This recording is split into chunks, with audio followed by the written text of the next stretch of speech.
जी entertainment के मामले में इन्वेस्को खुद सवालों के घेरे में फंसता दिख रहा है, क्योंकि इन्वेस्को के पास इसका कोई जवाब नहीं है कि आखिर वो किसके इशारे पर काम कर रहा है। आखिर अच्छी भली डील में अड़ंगा लगवाने की कोशिश क्यों कर रहा है। आखिर इन्वेस्को किसका मोहरा बनकर निवेशकों को गुमराह कर रहा है। ऐसे ढेरों सवाल हैं जो इन्वेस्को को लेकर उठ रहे हैं।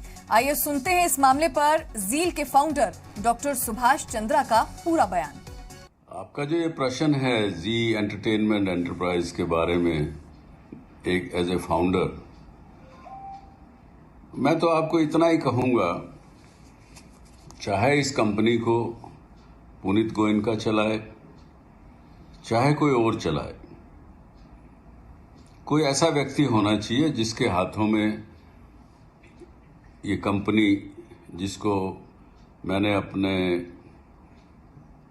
और मेरे बहुत से साथियों ने ब्लड और स्वेट से सींचा है पिछले लगभग 30 सालों में, वो आगे बढ़े, प्रॉस्पर करे, इसके शेयर होल्डर्स भी उसका बेनिफिट मिले। क्योंकि आज मुझे तो इससे लाभ हानि से कुछ भी, उससे ना मुझे लाभ होगा ना हानि होगी।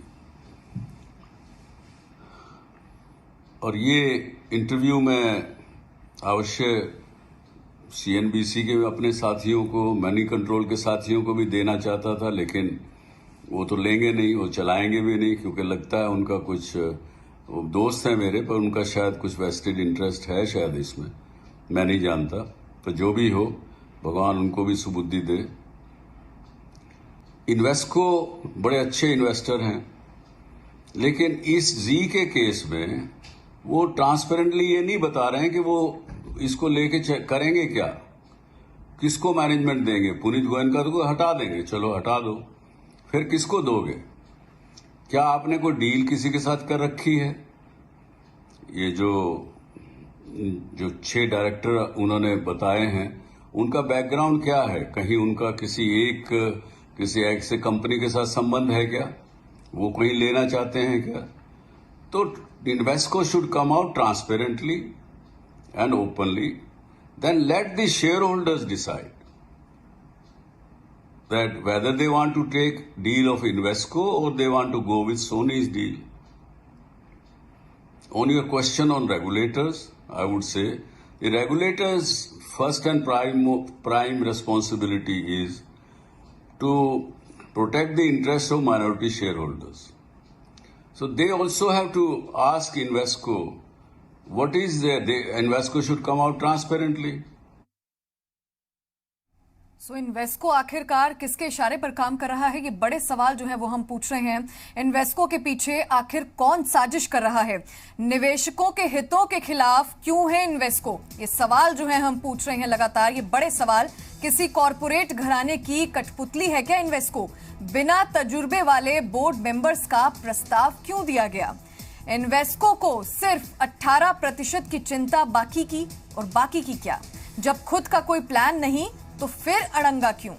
आपको बता दें कि इन्वेस्को फाइनेंशियल इन्वेस्टर है या फिर स्ट्रेटेजिक, ये बड़े सवाल जो हैं इन्वेस्को से हम लगातार पूछ रहे हैं।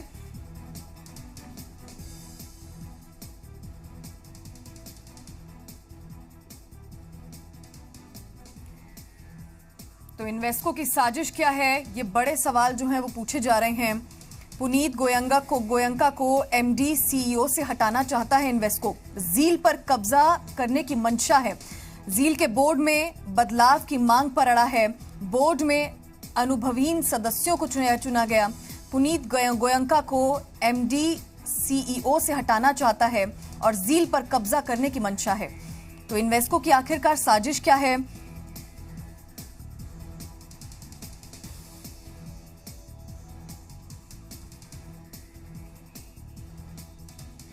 तो जील के बोर्ड में बदलाव की मांग पर अड़ा है इन्वेस्को। बोर्ड में अनुभवीन सदस्यों को शामिल करने की कोशिश कर रहा है और पुनीत गोयनका को एमडी सीईओ से हटाना चाहता है।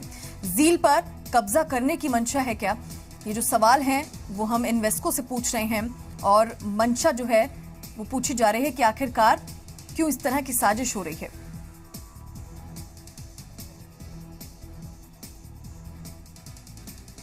सो आखिरकार इन्वेस्को की साजिश क्या है वो हम लगातार पूछ रहे हैं। पुनीत गोयंका को एमडी सीईओ से हटाना चाहता है। जील पर कब्जा करने की मंशा है। जील के बोर्ड में बदलाव की मांग पर अड़ा है इन्वेस्को और बोर्ड में अनुभवीन सदस्यों को शामिल करने की कोशिश कर रहा है और पुनीत गोयंका को एमडी सीईओ से हटाना चाहता है। और जो सवाल हैं वो भी हम लगातार पूछ रहे हैं, इन्वेस्को फाइनेंशियल इन्वेस्टर है या फिर स्ट्रेटेजिक?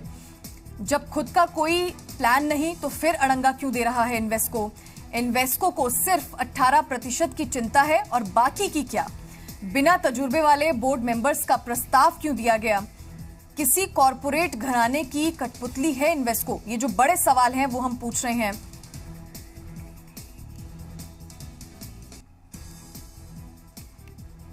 इन्वेस्को आखिरकार किसके इशारे पर काम कर रहा है? इन्वेस्को के पीछे आखिर कौन साजिश कर रहा है? निवेशकों के हितों के खिलाफ क्यों है इन्वेस्को? और किसी कॉरपोरेट घराने की कठपुतली है क्या इन्वेस्को? ये जो बड़े सवाल हैं वो हम पूछ रहे हैं।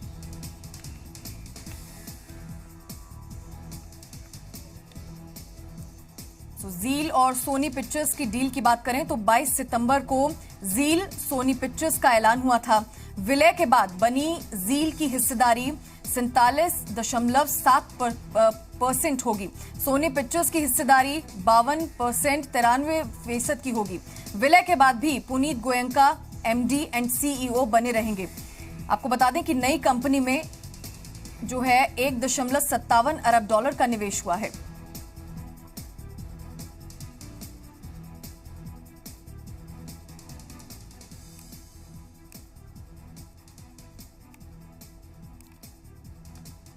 आपको ये हम लगातार बता रहे हैं। सोनी पिक्चर्स की डील के बारे में भी हम बात कर रहे हैं कि सोनी पिक्चर्स के साथ जो डील हुई थी 22 सितंबर को जील सोनी पिक्चर्स का ऐलान हुआ था। विलय के बाद बनी थी जील की हिस्सेदारी 47.7% और सोनी पिक्चर्स की जो हिस्सेदारी थी वो 52% 93% की थी। विलय के बाद भी पुनीत गोयंका जो है वो एमडी सीईओ बने रहेंगे। तो सोनी पिक्चर्स के साथ जो डील की गई थी उसके बारे में हम आपको बता रहे हैं।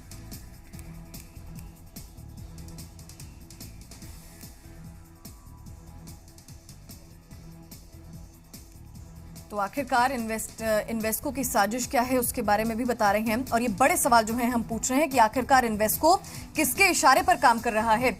इन्वेस्को के पीछे आखिरकार साजिश कौन कर रहा है? निवेशकों के हितों के खिलाफ क्यों है इन्वेस्को?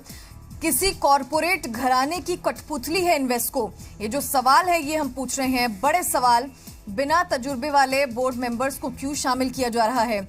इन्वेस्को आखिर किसके इशारे पर काम कर रहा है और इसके पीछे आखिर साजिश कौन कर रहा है? निवेशकों के हितों के खिलाफ क्यों है इन्वेस्को? किसी कॉरपोरेट घराने की कठपुतली है इन्वेस्को? तो आखिरकार ये सवाल पूछे जा रहे हैं कि किसके इशारे पर इन्वेस्को काम कर रहा है। इन्वेस्को से बड़े सवाल पूछे जा रहे हैं। इन्वेस्को को सिर्फ 18% की चिंता है और बाकी का क्या? जब खुद का कोई प्लान नहीं तो फिर अड़ंगा क्यों दिया जा रहा है? इन्वेस्को फाइनेंशियल इन्वेस्टर है या फिर स्ट्रेटेजिक?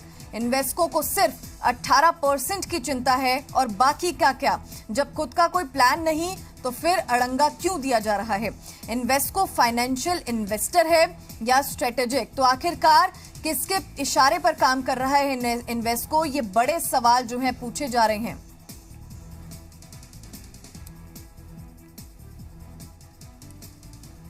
तो इन्वेस्को से ये बड़े सवाल पूछे जा रहे हैं कि आखिरकार किसके इशारे पर काम कर रहा है इन्वेस्को?